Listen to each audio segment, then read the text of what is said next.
Entonces vamos a empezar con esta parte de los residuos peligrosos. ¿Qué es lo que pasa con los residuos peligrosos entonces? Que son los que conocemos pues como residuo peligroso. Los residuos peligrosos pues realmente han existido desde hace mucho tiempo,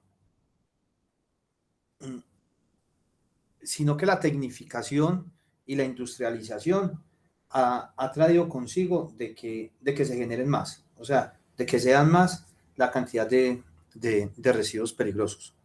¿Eso se debe a qué? Eso se debe a dos cositas. Aquí pues queríamos de poner una tercera. Primero que todo, un crecimiento económico, ¿cierto? Este crecimiento económico se debe a qué? Se debe a una industrialización.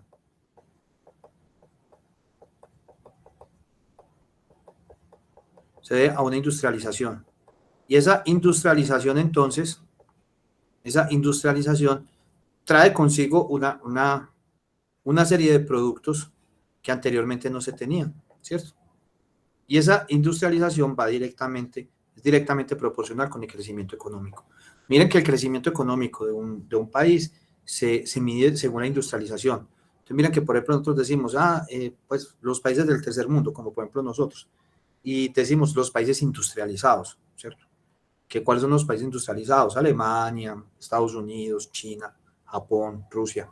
Entonces son esos, entonces los denominamos países industrializados.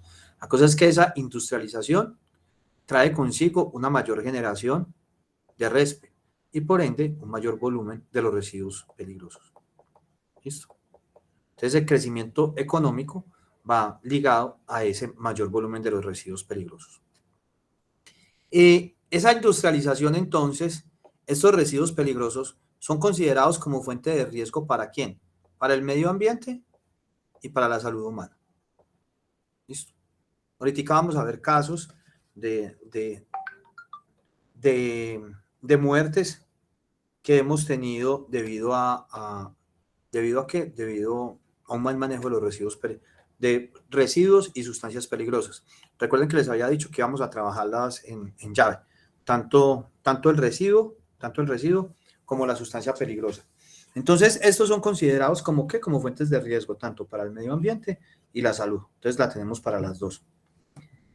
¿Quiénes generan esos residuos peligrosos? Pues, si estamos hablando que son los países industrializados, entonces el primero que aparece acá son ¿quiénes? Las industrias.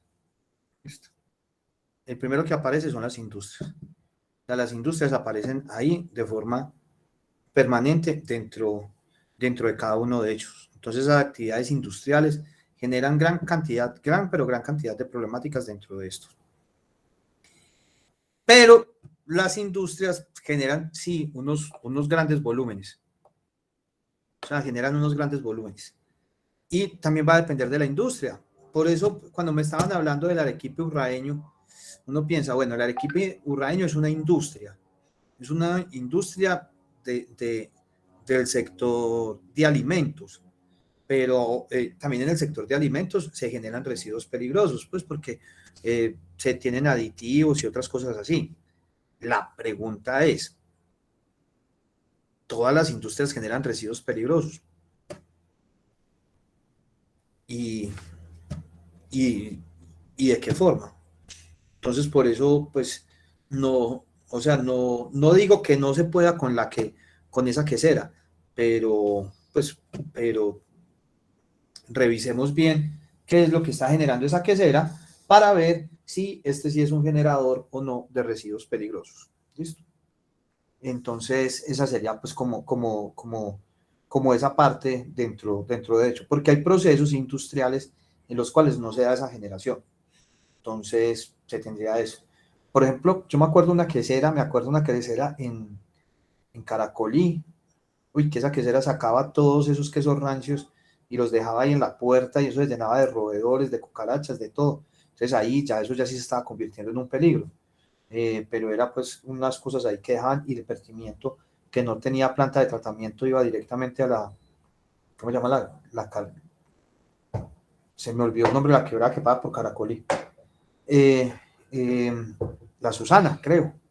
Entonces, que la tiraban directamente a esa fuente hídrica. Entonces, claro, ahí se genera un problema muy grande. Entonces, por ejemplo, una descarga, un vertimiento líquido domiciliario que se haga sobre una fuente sin un tratamiento, inmediatamente nos va a generar gran cantidad de problemáticas. ¿Listo?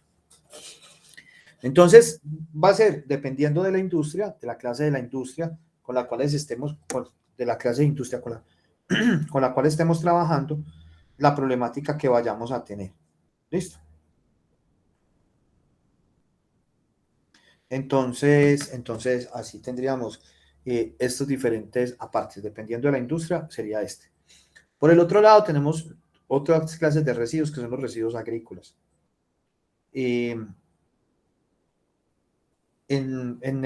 las actividades agrícolas se generan, pues nosotros somos felices con los pesticidas.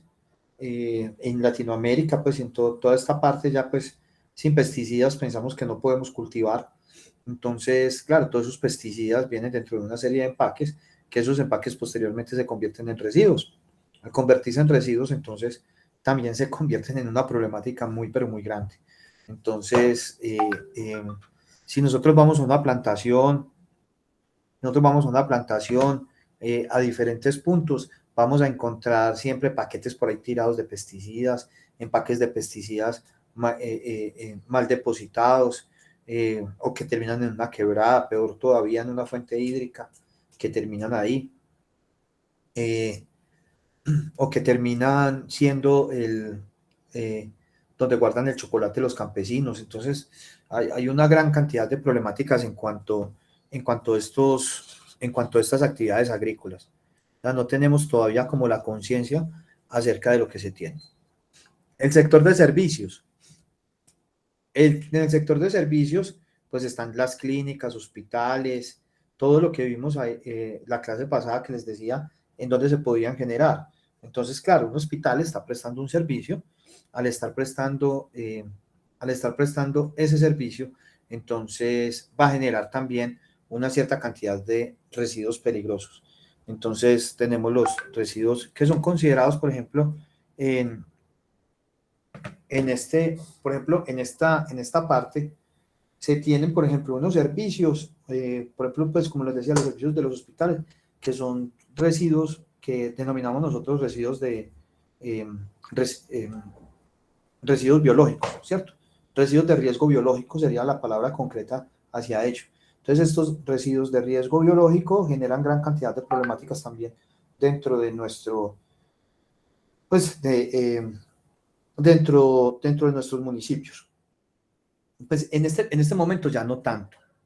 En este momento ya no tanto, porque anteriormente no se tenían vías de acceso a todos los municipios y eran poquiticos los municipios que tenían todas las vías pavimentadas, pues hace rato ya. Entonces tenían que, los residuos hospitalarios, en esa época llamaban residuos hospitalarios, los residuos hospitalarios llegaban a los rellenos sanitarios y lo transportaban en lo que fuera. Una vez estaba haciendo el recorrido, o sea, estaba en el hospital de un municipio y estaba mirando cómo era el manejo de los residuos hospitalarios. Y esos residuos hospitalarios llegaban, los recogían ahí dentro del hospital y los montaban dentro de la ambulancia y la ambulancia se los llevaba para el relleno sanitario. Y allá en el relleno sanitario tenían una celda donde depositaban los residuos. Entonces, así de esa forma era que los trabajaban ellos. ¿Listo? Entonces, esas son como las diferentes apartes que tenemos dentro de cada uno de ellos. Y último, tenemos los residuos domésticos, o sea, en el sector doméstico. En el sector doméstico también generamos gran cantidad de residuos peligrosos. Generamos bombillas, generamos pilas, eh, generamos pilas que se tienen dentro de las pilas de los controles. Esas pilas tienen metales pesados y las botamos sin ningún control. Bombillas, como les decía, cuchillas de afeitar, eh, tarros con químicos, por ejemplo, donde viene el tarro de límpido, todo eso. Vamos a ver por qué el próximo, pues, de este miércoles en 8, ustedes me van a explicar por qué se está generando eso. Entonces, cada uno de estos va generando, pues, como esa serie de problemáticas dentro de cada una de las, dentro de cada una de nuestras casas. ¿Qué es lo que pasa? Que estos residuos anteriormente no eran denominados peligrosos. O sea, la denominación para nosotros de residuo peligroso apareció en el 2005. ¿Eso qué quiere decir? Que si antes de eso no tenemos, o sea, si antes de eso no tenemos no se está denominando como residuo peligroso, no quiere decir que no era un residuo peligroso. ¿Listo? Eso es lo que se quiere decir. O sea, si nosotros no estamos diciendo de que no son residuos peligrosos, pues no quiere decir que no sean peligrosos. Entonces, a lo largo de la historia hemos tenido residuos peligrosos, pues, porque al fin de cuentas, pues dentro de nuestras heces vienen diferentes patógenos que podamos tener nosotros y puede llegar a contaminar una fuente hídrica donde las personas consuman aguas abajo, pues, o diferentes residuos que se puedan llegar a generar y que estén generando diferentes problemáticas aguas abajo. ¿Listo? Entonces, todos estos serían sitios en los cuales nosotros podríamos estar generando residuos peligrosos. ¿Listo? Serían esos generadores. Bueno. ¿A qué se debe, entonces, su aparición? ¿A qué se debe? Se debe a la presencia de impurezas, a diferentes impurezas dentro de los materiales, ¿cierto? A la baja tecnología de los procesos. Entonces, ¿por qué las impurezas? Pues diferentes impurezas. Mientras que sea menor la eficiencia de un sistema, mayor va a ser la cantidad de consumo de energía, consumo de agua, y por ende mayor va a ser la cantidad de residuos y vertimientos que se van a generar. Entre menos eficiente sea un sistema, mayor va a ser eso. Eso quiere decir que entre más eficiente sea el proceso, menor van a ser las cantidades de residuos, pues de vertimientos líquidos vertimientos líquidos y sólidos, y además de emisiones gaseosas que se vayan a generar.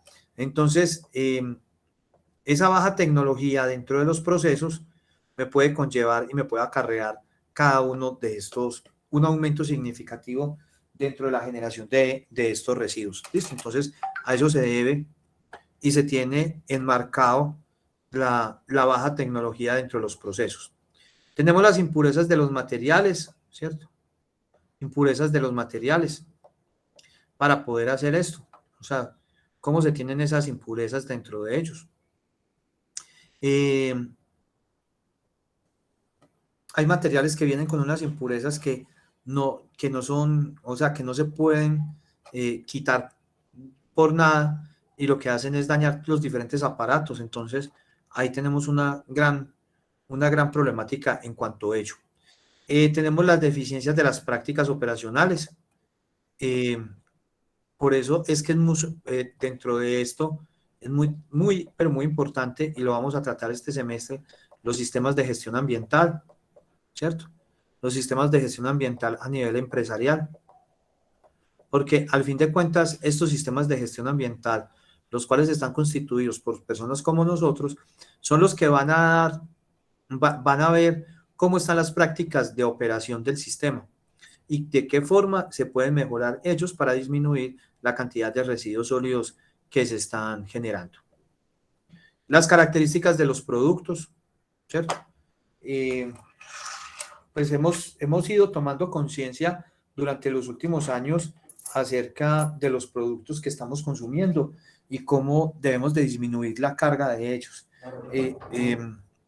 Me hago entender, o sea, hay unos productos que anteriormente se utilizaban altamente y que eran altamente tóxicos, ¿cierto? Entonces, como les había hablado, pues, la clase pasada, acerca de los compuestos clorofluorocarbonados, los FC. Entonces, ¿cómo cambiamos las neveras? Que les había dicho la vez pasada. Y todo eso, entonces, nos ha llevado a que miremos primero qué es lo que trae el producto. O sea, este producto trae tal cosa, entonces lo rechazamos. Porque lo que buscamos es que tenga la menor carga contaminante posible.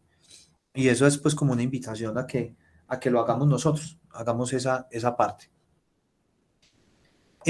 Sustancias al final y sustancias al final de su vida útil. Entonces hay sustancias o equipos que no tienen para nosotros ningún problema. Por ejemplo, ¿qué? Pues por ejemplo un computador. Pues el computador no tiene ningún problema. Es un mal necesario, lo necesitamos y sobre todo en estos momentos de la vida. Pero el problema es cuando el computador ya se daña. ¿Y por qué? Porque tiene unos circuitos internos y ya vamos a ver por qué esta foto de Ghana, ¿cierto?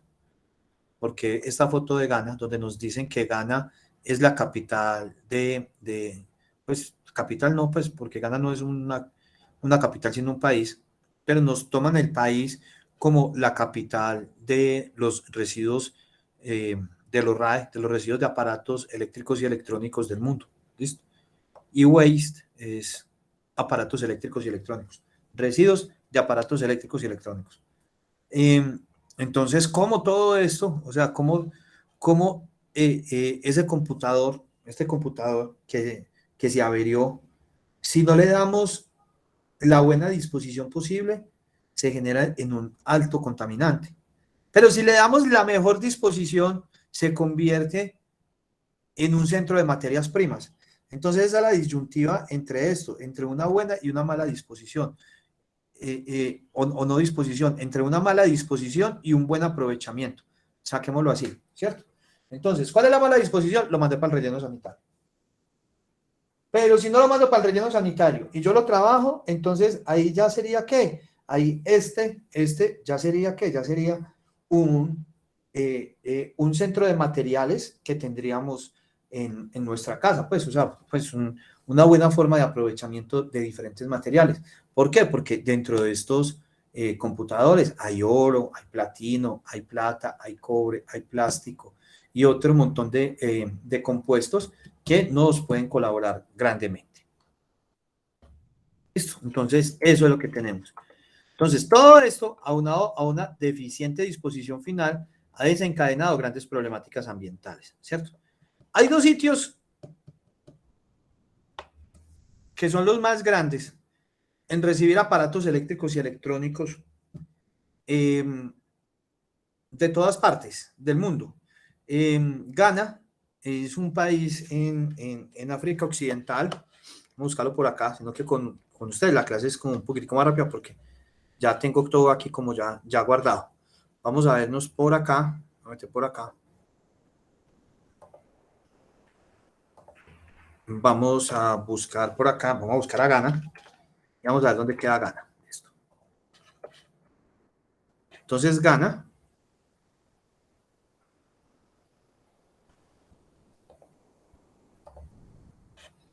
está por acá.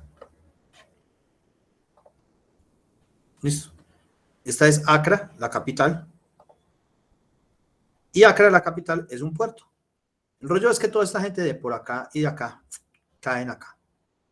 ¿Y caen acá a llevar qué? A llevar supuestamente donaciones. ¿Donaciones de qué? De aparatos eléctricos y electrónicos. Me imagino que no solamente debe ser Accra, sino que también pues acá en Costa de Marfil, en Liberia, en Sierra Leona, en Guinea, en estos países de acá también deben de llevar esos. Pero el más conocido de todos es que es Ghana. Entonces vamos a ver qué sucede en Ghana.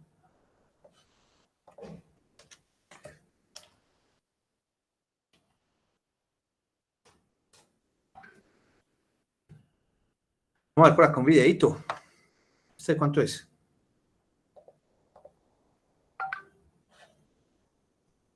Vamos a ver si tenemos uno aquí. Vamos a ver de cuánto es esto.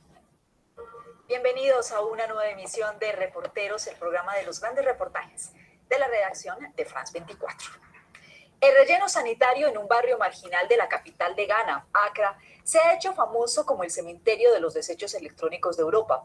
Computadores, televisores, teléfonos móviles y hasta carros son los productos de países desarrollados que se acumulan en este gigantesco basurero al aire libre. Plomo, aluminio, cadmio y bromo son algunos de los componentes que cubren las tierras de este vertedero, cuyo ambiente, al igual que el de todo el país, se deteriora y las enfermedades se propagan. Este hecho, por otro lado, ha generado empleo para aquellos que tratan de recuperar metales valiosos de esta basura electrónica y transformarlos en otros productos, una práctica que resulta ser muy codiciada en el país. Nuestros reporteros fueron a investigar cómo y por qué existe un lugar así. Esta es la historia.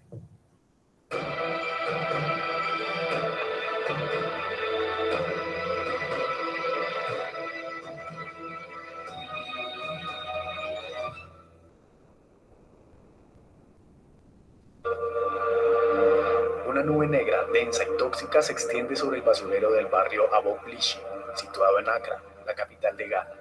Aquí el aire es irrespirable y el humo nunca se disipa. Esto es aluminio. Lo quemamos para quitar el plástico de los cables y dejar solo el aluminio.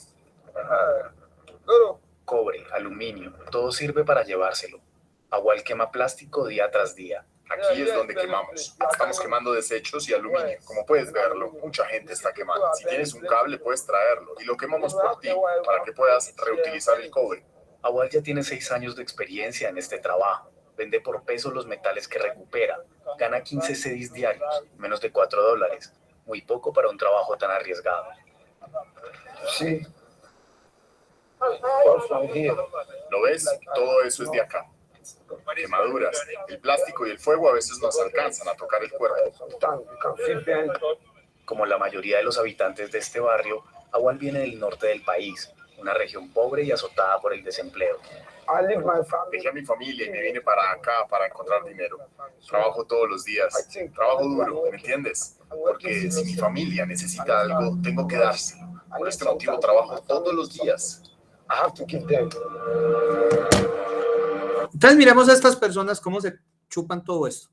Todo esto son residuos de aparatos eléctricos y electrónicos. Entonces él decía, de ahí saco aluminio, de ahí saco tal cosa, ¿cierto? Entonces, de todas maneras, les voy a enviar el videito, se los voy a enviar para que ustedes lo terminen de ver. Yo veo acá, yo les voy haciendo acá el resumen. Pues yo realmente no lo he visto enterito, pero sí miremos algo acá. Miremos, pues porque ahorita lo vi fue en inglés.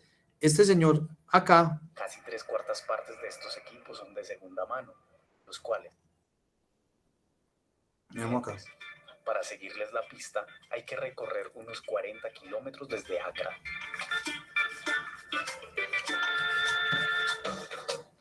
El puerto de Tema es la principal puerta de entrada para las aproximadamente 200.000 toneladas de equipos electrónicos que llegan al territorio de Ghana cada año. Casi 3/4 partes de estos equipos son de segunda mano, los cuales, a diferencia de los residuos electrónicos, no tienen prohibida su importación. Ante nuestras cámaras, los agentes aduaneros aseguran que se toman el problema muy en serio.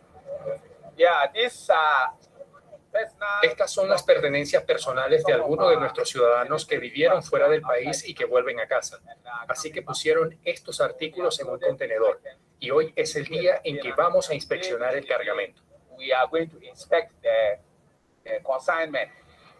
El objetivo es distinguir entre desechos y equipos de segunda mano, porque ese es el detalle del que se aprovechan los traficantes.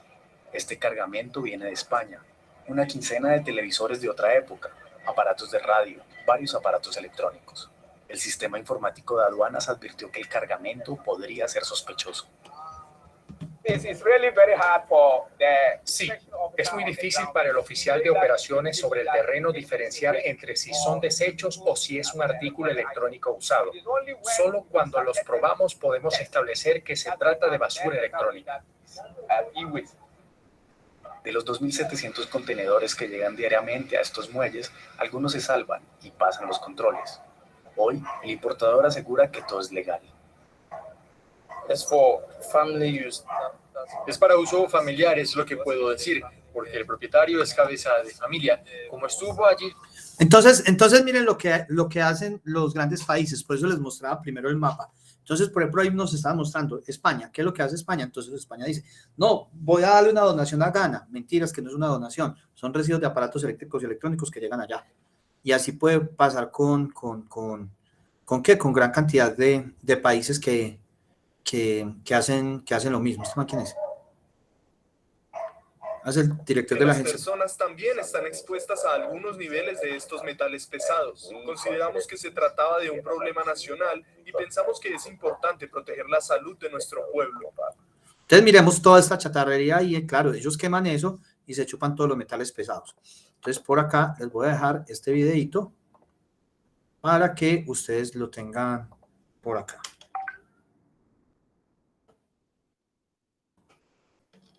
Ahí ya también les dejé otros videitos. Vamos a ver este de qué es para... Este es... Ah, bueno, esta es una nube sobre Bhopal. Listo. Y este es... Profe, ese el de la panadería estaba muy... El de la panadería. Estaba muy miedoso. Heavy, sí, ok. Ya les hablo de la panadería también. Y este es Atomic Front. Listo. Atomic Front, por aquí también está.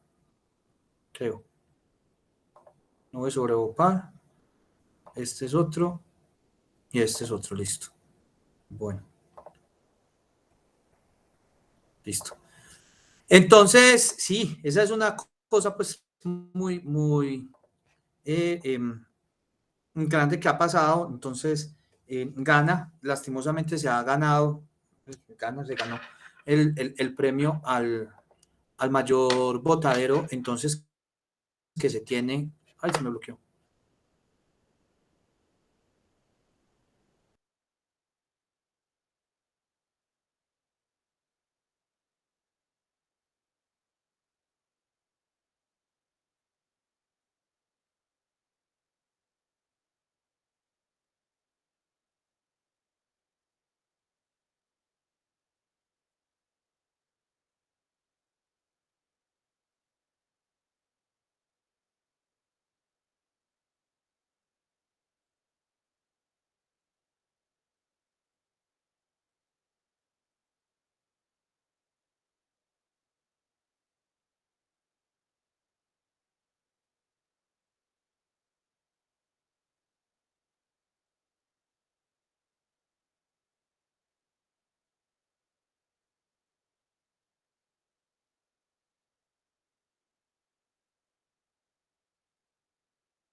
Profe, si estás hablando, tienes el micrófono apagado.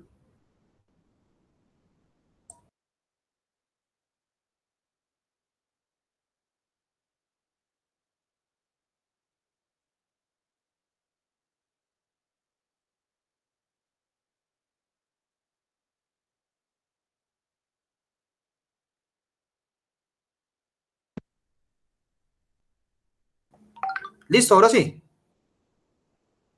Sí, ya. Listo, perfecto, gracias. No sé qué, si vieron lo que le pasó a ese micrófono que salía ahí como si... Muchísimas gracias. Bueno, entonces, bueno, no les alcancé a leer nada de esta, ¿cierto? No. Entonces, bueno, lo que les quería mostrar acá era de que se tiene una zona en China que también genera gran cantidad de problemáticas, que es la zona que se llama Guizhou en China, ¿cierto? Entonces aquí vemos a un pequeño niño, pues nos dicen acá un pequeño niño cercado por gran cantidad de cables, Entonces, acá lo que les estaba leyendo era que en el 2012 las Naciones Unidas reportaron que hubo un crecimiento a nivel mundial, que durante los últimos 5 años, un crecimiento mundial en la parte de aparatos eléctricos y electrónicos. Obviamente, hemos tenido mayor cantidad de aparatos eléctricos y electrónicos. ¿Por qué? Porque aparecieron los celulares, aparecieron las laptops, aparecieron gran cantidad de cosas. Entonces, ese crecimiento hizo que pasara de 49.7 millones de toneladas a 65.4 millones de toneladas, ¿cierto? Ese crecimiento. Esto nos dice que esto puede ser tan grande como 200 Empire State, pues ese edificio que está en Nueva York, o como 11 pirámides de Giza. Considerando pues estas formas de vida, los celulares, y ahora solamente en 18 meses, y las laptop lifespan, no sé qué es span. ¿Alguien sabe qué es span? Busquémoslo acá. Span. Lapso, span, lapso, span. Span, lapso. Que es para poderme aprender la palabra. Que tan solo en un lapso de acerca de 2 años se ha tenido un alto crecimiento en este. ¿Listo? Bueno, listo, tan, lo que nos leyeron. Y que ahora vas a conocer las 10 cosas acerca de lo que debes de conocer acerca de los aparatos, de los residuos de aparatos eléctricos y electrónicos. Entonces aquí nos dicen que cómo se cuentan, que hacia dónde van, cuáles son sus formas de disposición, bueno, cómo es la recolección y cada uno de ellos. No les voy a dejar este acá para que lo tengan también acerca de los RAE.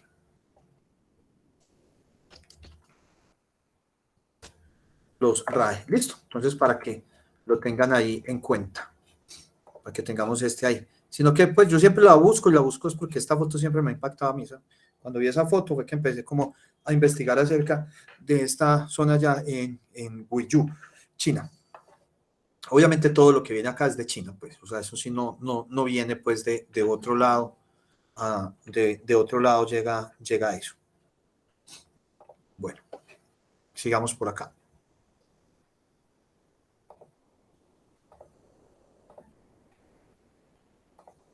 Bueno, retomemos algo de historia acerca de los residuos peligrosos, ¿cierto? Minamata, Minamata, años 60, en el año 53, lo que sucedió es que Minamata, que es una ciudad japonesa, en esa ciudad se creó una empresa que se encarga, vamos, que este man nos cuente la historia mejor.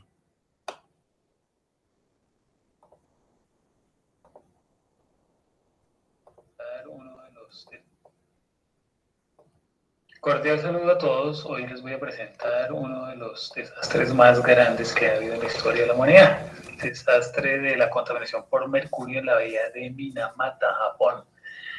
Ubiquémoslo en la isla Cuyo, al suroccidente de Japón. Ese fue el sitio donde se inició la tragedia. Este es el estado actual de la bahía de Minamata, después de su remediación. Los síntomas comenzaron a verse cuando los gatos de Minamata comenzaban a reaccionar de forma violenta con movimientos involuntarios, se estrellaban con las cosas y se enloquecían. Era algo realmente grave, terrible. 2 años después de que aparecieron estos síntomas en los gatos, aparecieron en otros animales, también aparecieron en aves, en perros, en cerdos, y finalmente comenzaron a aparecer los síntomas. Hay que pegar ese gatico. Entonces, me adelanto pues con una cosita que dijo esta persona, que no sé ni cómo se llama. En humanos. Entonces, miremos acá, ¿dónde queda Minamata?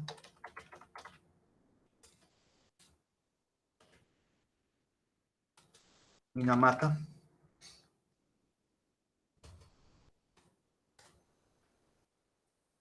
Vamos a ver aquí Minamata dónde queda. Entonces, es en Japón, obviamente es una isla, pues es una parte, pues está ahí en la parte, pues dentro de una isla, Minamata Beach.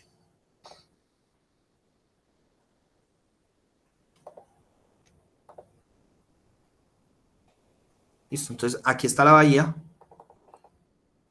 Bueno, y si uno vive en una isla al lado del mar, ¿qué es lo que come? Pescado, ¿sí o qué? Pescado, mariscos, todo eso. Entonces la empresa vertía acá y como les decía en una clase, les decía la clase pasada, ya les había dicho a ustedes, Uno siempre está aguas arriba y aguas abajo de alguien. Eso quiere decir que la contaminación que uno genera se la consume una persona, o la generación o la contaminación de otra persona me llega a mí. ¿Qué es lo que va a suceder acá? Estas personas llegaban y vertían todo acá. Esa empresa vertía altos contenidos de mercurio, llegaban a los peces. Como sabemos, el mercurio es bioacumulable. Al ser bioacumulable, entonces no se puede eliminar del organismo. Al no poderse eliminar del organismo, entonces queda dentro del organismo y empezó a generar esas problemáticas. Empezó primero en pequeños animales y ya después ya en humanos. ¿Cuál es la vuelta con esto? De que el mercurio no se puede eliminar del cuerpo, se elimina solamente por pues poquiticas fracciones por la orina, si el mercurio se queda en el riñón, o a veces por el pelo, o las madres gestantes la eliminan a partir de la leche. O sea que las personas, por ejemplo, un compañero mío del Tecnológico de Antioquia, él no es ingeniero ambiental, él es toxicólogo, y hizo una investigación en la zona donde, en la zona del nordeste y Bajo Cauca, Remedios, Segovia, Zaragoza, el Bagre, Caucasia, y encontró cómo las madres gestantes, las madres maternas, lactantes, perdón, tenían trazas de mercurio en la leche. O sea que la leche le pasaba el mercurio a los niños.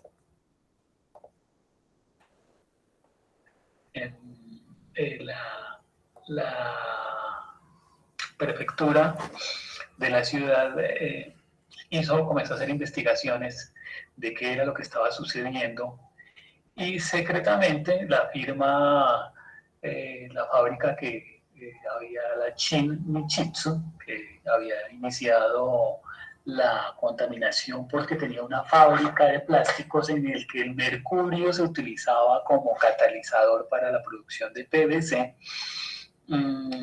Hizo las investigaciones del caso, se dio cuenta, probando en otros gatos, que ellos eran los que estaban generando esa contaminación.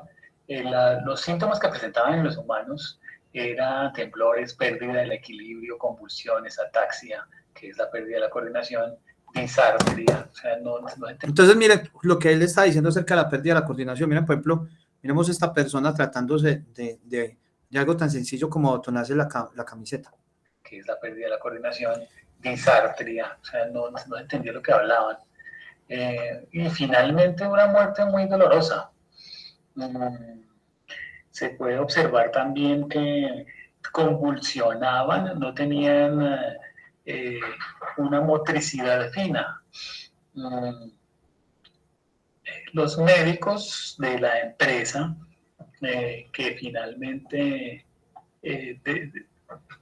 descubrieron que era el mercurio el causante del envenenamiento, ocultaron esto tanto a los pescadores de la bahía, que eran los más afectados, un grupo social que tuvo pues una grave situación social, porque la gente... Miren, esta señora parece como si tuviera epilepsia, pero realmente no es epilepsia. O sea, lo que tiene es pues un problema pues de las neuronas cerebrales debido a la alta contaminación de mercurio. O sea, yo digo, acá estamos a puertas de eso, con el montón de mercurio que tienen nuestros ríos en el nordeste y en el Bajo Cauca antioqueño. Pensaba que era una enfermedad contagiosa, entonces ellos fueron separados y la gente no les ayudaba ni les colaboraba, y los tenían separados de de los grupos sociales.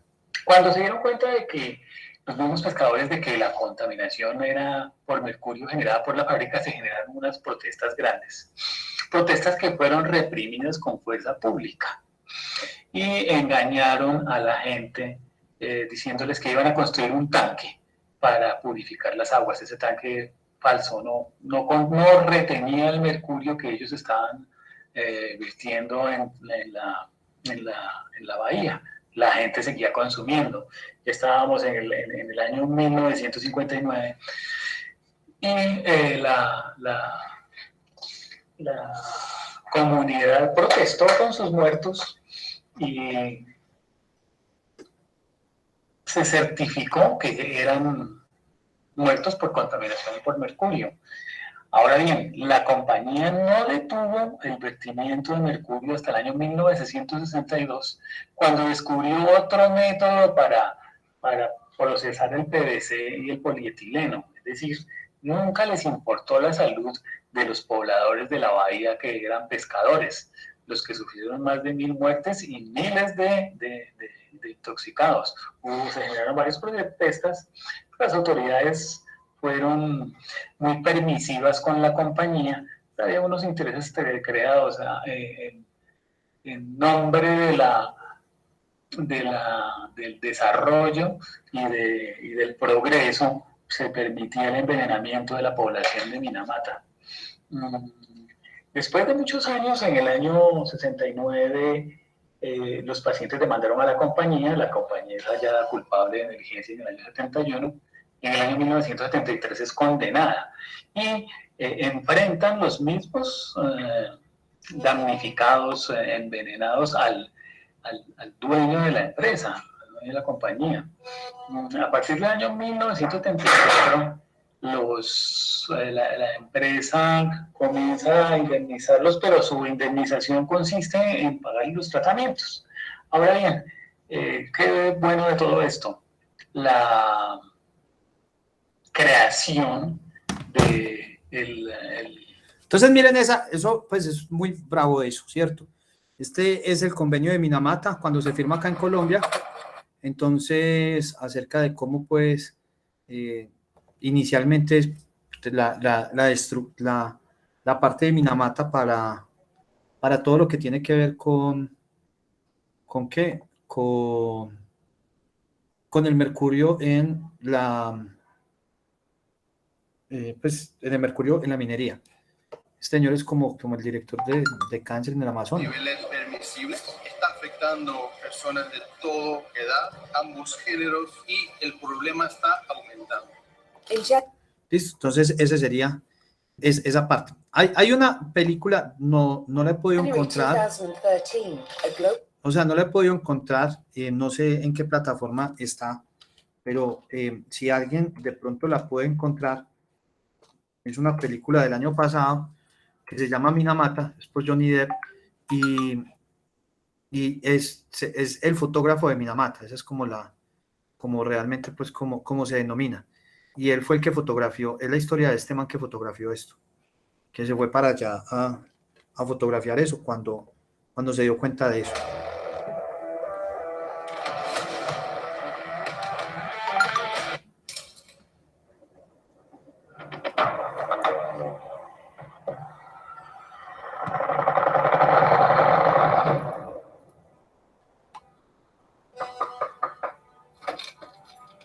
Hay una empresa en Japón que lleva muchos años vertiendo residuos al mar. La gente necesita ayuda. Necesitamos atención global. Te necesitamos. Soy el mejor fotógrafo que ha trabajado en la revista Life. No lo eres. Eres el más protestón que ha trabajado en la revista Life. Escúchame, quiero esas fotos, Jim. Trae la historia a casa. La portada es siempre igual de importante que la historia en sí. No puedes permitir que tus emociones te dominen. Vete a casa.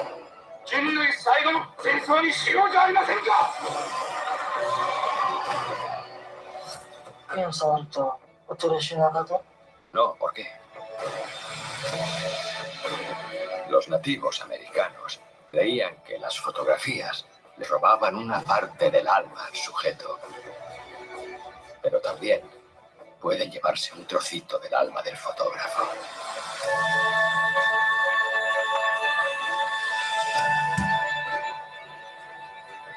Céntrate en la fotografía que quieres hacer. Céntrate en lo que quieres decir.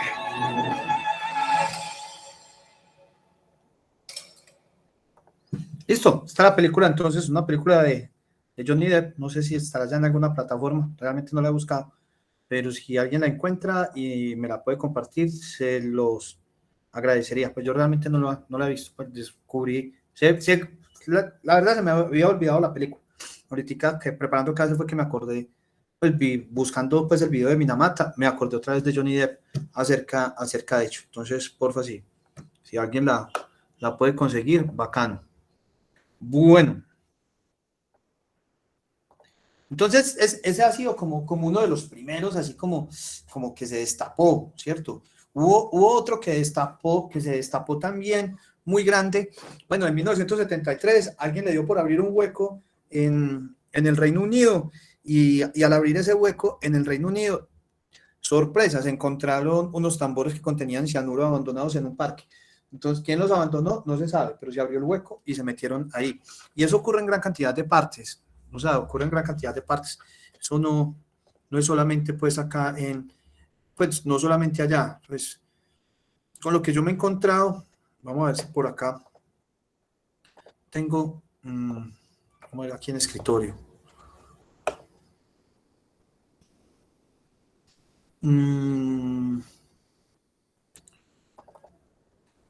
No está por acá. Ay, ¿qué es esto? ¿En qué? En un video de Metro del Cuartel. No, de los hubiera pasado. No había que estaba acá.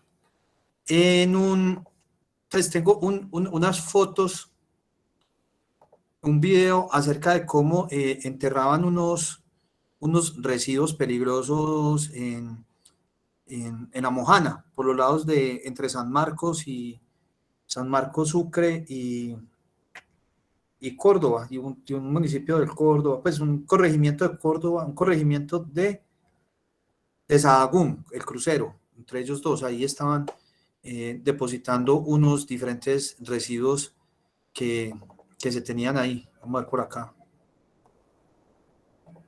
No, esos no son. Bueno, listo. Después los busco entonces y se los muestro.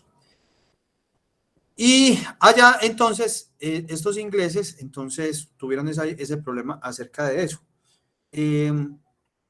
Pero también, no solamente allá, este video también se los dejo, Atomic Homefront, es un documental del 2017, es acerca de una población en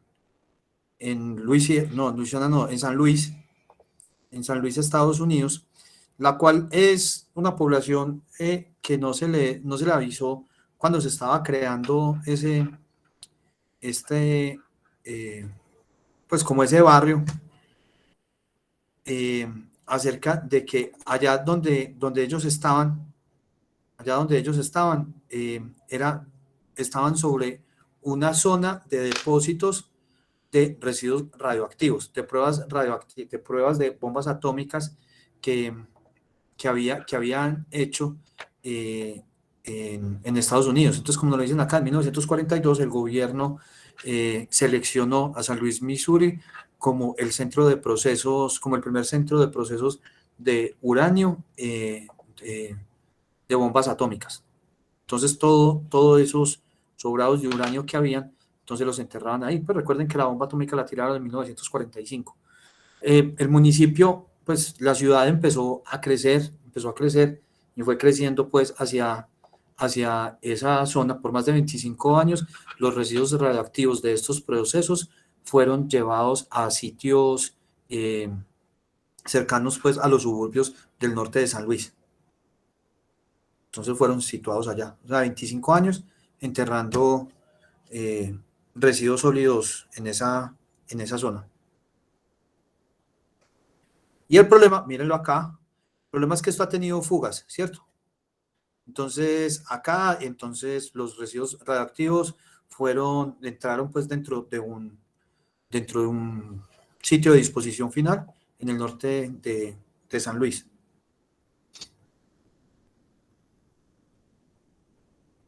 Y aquí nos cuentan toda esa historia. Pues simplemente que vengan por acá, subtítulos, y le dan traducir automáticamente. Y aquí ya les queda en español. Entonces ahí ya les queda. Entonces se llama Atomic Homefront. Homefront es como patio, ¿cierto? Como el patio trasero, sí, lo que nosotros conocemos como patio. El patio trasero acá es como redundante porque el patio siempre es la parte de atrás de la casa. Entonces presentan todas estas personas que han tenido problemas y de cómo casi cada uno entonces denuncian y el gobierno se hace como los bobos, pues, ¿sí me entiendes? Que dicen que ahí no pasa nada. Entonces, esa zona se conoce como Westlake. Entonces, aquí se tiene pues toda esa zona localizada donde se tienen gran cantidad de ellos. ¿Cuál es la cosa? Que prácticamente cada familia allá tiene una persona con cáncer, debido pues a esta parte de radioactivo, porque todo eso se estaba colando por acá. Miren por acá. Hay otra película, me la vi en estos días.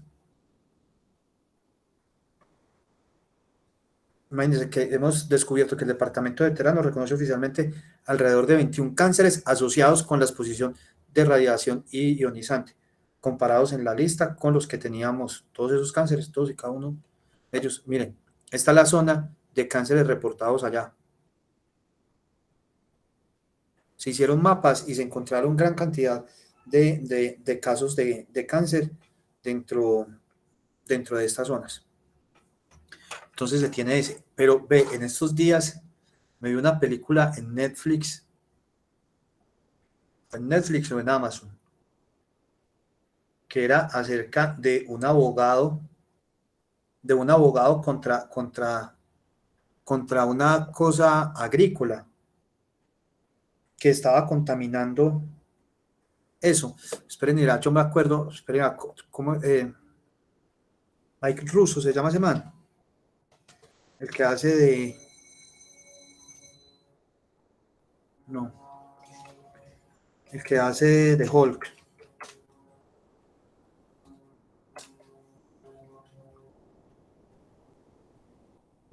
Bruce Banner, pero tan. Ah, Mark Ruffalo. Yo creo que fue, en la película fue este man. Esperen a ver si yo le consigo por acá las películas.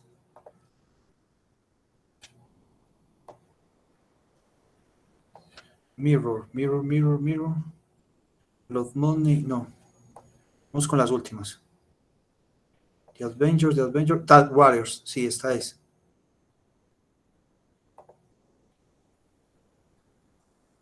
Ajá, esta es. Es una tan de 2019. Vamos a ver si la vamos a ver aquí en YouTube. Es una película también que les recomiendo. Vamos a buscarla como en Hispanoamérica está como El precio de la verdad. Para que veamos la parte, es muy bacana. Y también tiene que ver con esto, con sustancias peligrosas.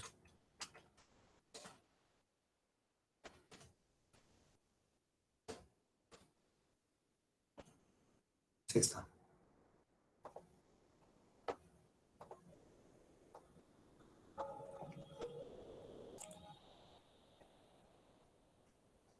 Es muy bacana, pues yo me la vi, me la vi y es buena. Profe, ¿está en Netflix?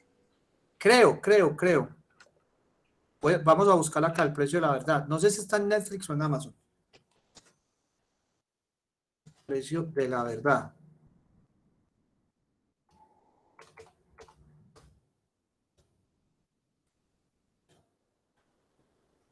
No sé, toca buscarla. No sé si está en Amazon o ya la busco acá y les voy diciendo. Pero la historia de este señor, de Robert Bailot, que es abogado ambiental estadounidense. Él antes no era abogado ambiental, sino que antes defendía a las empresas químicas, y por el envenenamiento de toda esta gente se cambió de lado.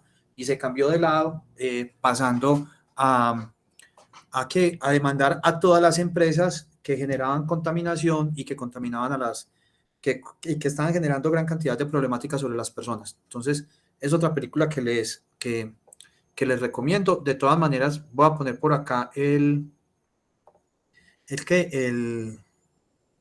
no el enlace, sino como la promo de él. Ay, mientras estoy hablando con ustedes, la voy buscando acá, a ver si está aquí en Netflix o en Amazon, como para que ustedes la tengan de una vez. Ahí está el otro control. Allá lo vi. Bueno, y el otro caso también, que fue muy sonado, pues no muy sonado, o sea, estas cosas no son sonadas, porque realmente no les interesan pues a los medios que salga a la luz pública, es una nube sobre Bhopal.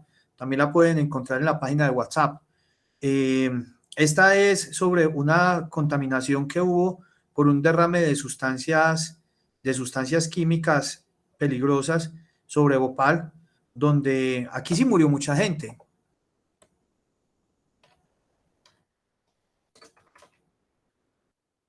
En esta tragedia del 84,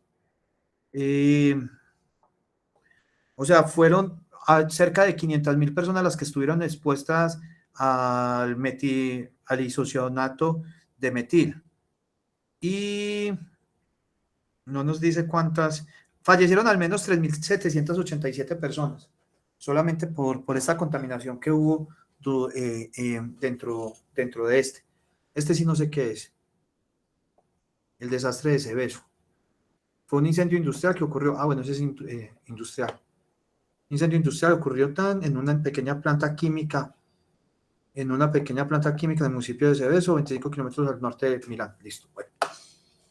Entonces, en esta una nube sobre Bhopal fue acerca de unos químicos que se regaron, pues, sobre una emisión que hubo, y esa emisión generó una gran cantidad de muertes por parte de esta empresa. Esta también se los dejo ahí, pues, como para que vean videitos acerca de este. Bueno, este es Atomic Front, que ya les dije. Este es una tragedia que ocurrió acá en Colombia, que pues los que lo alcanzaron a apreciar ahorita cuando lo envié, aquí está el promo, pero les dejé un enlace donde pueden encontrar como varias noticias acerca de él. Aquí pueden encontrar varias cositas sobre él, sobre la tragedia de Chiquinquirá. ¿Qué fue lo que pasó en Chiquinquirá? Lo que pasó en Chiquinquirá fue lo siguiente. Hubo una persona que llevaba, o sea, que estaba transportando sustancias, pues, haga de cuenta una escalera, ¿cierto? Una escalera. Vamos a ponerlo por acá, pues, lo voy a poner de fondo, pues, sin volumen, para que mientras que les voy hablando. Una escalera, así como todas las que tenemos nosotros acá en el país, iba transportando comidas y cosas entre Bogotá y Chiquinquirá, ¿cierto? En Chiquinquirá, entonces, pues esos transportes llegaban y los llevaban sin ningún problema. Entonces, una persona, miremos por ejemplo ese niño ahí ya a punta de morir,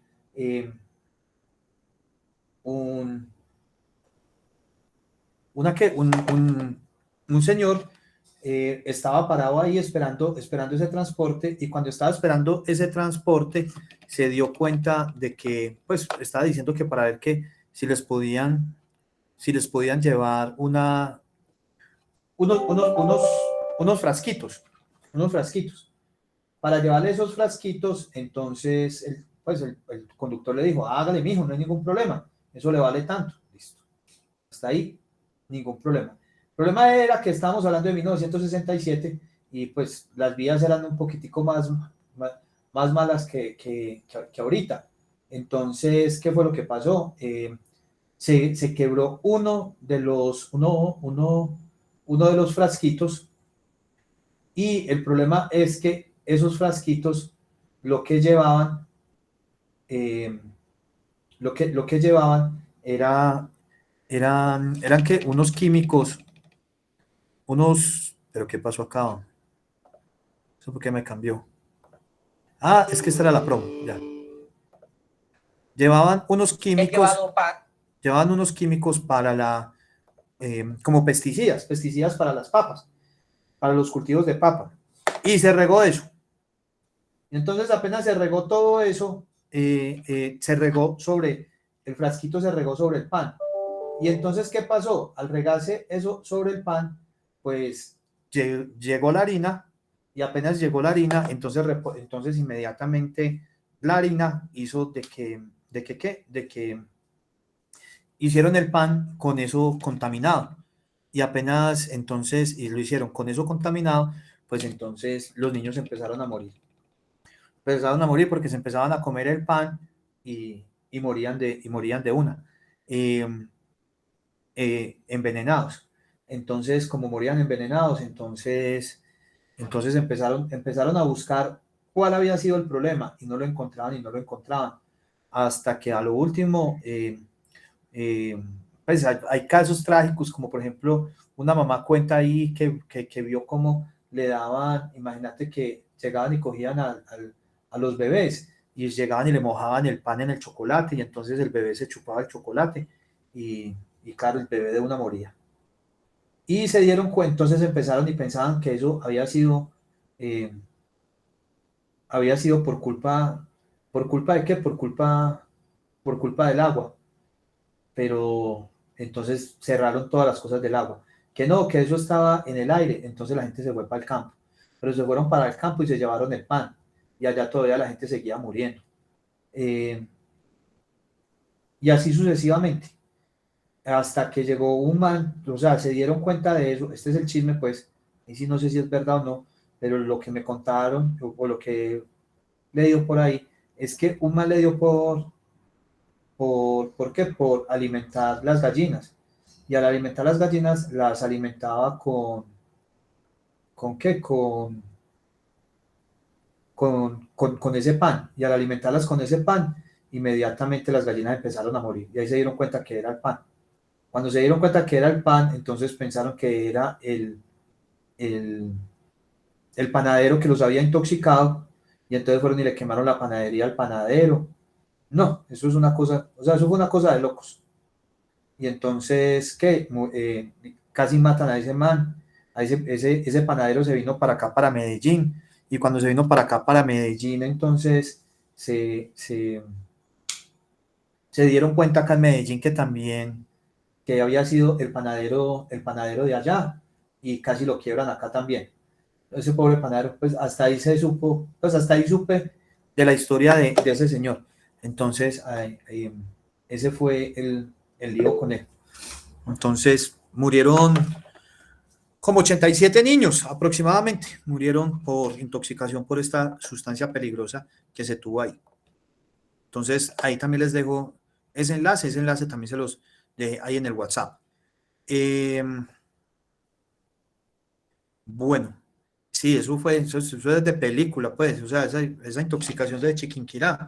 Y entonces pensaban que eso lo podían desviar, venían, yo no sé de dónde venían, y venían como que unos deportistas venían para Colombia y desviaron el avión para que aterrizara en Panamá, que porque en Panamá estaba la cosa para solucionar eso. No, eso hicieron más cosas que un berraco, pero a lo último, no.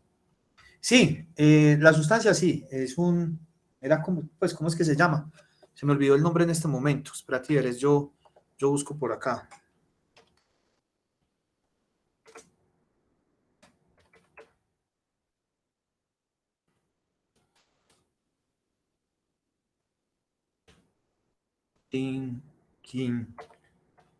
Irá, 1967. Vamos a ver cuál era el veneno. El veneno era, pues, yo sé que es para el cultivo de papas, pero no sé tan.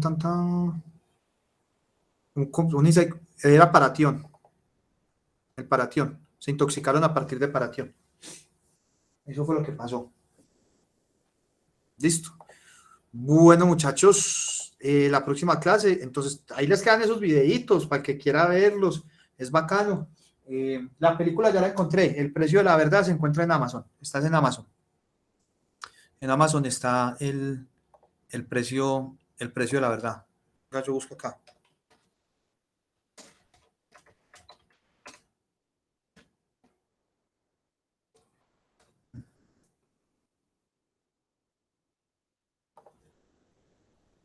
Está acá para que sepan, pues para los que tienen Amazon o tienen la posibilidad de entrar a Amazon, ahí les dejo el enlace para que lo tengan. Como les digo, pues estás en Amazon. Listo. Bueno, no sé si tienen alguna otra duda, pregunta. Recuerden, porfa, los que no han terminado, pues los que no tienen todavía dónde dónde ver que van a hacer la práctica, por favor, para que empiecen a buscar eso. Ay, por esto. Bueno, feliz fin de semana, muchachos. Profe, muchas gracias. Listo.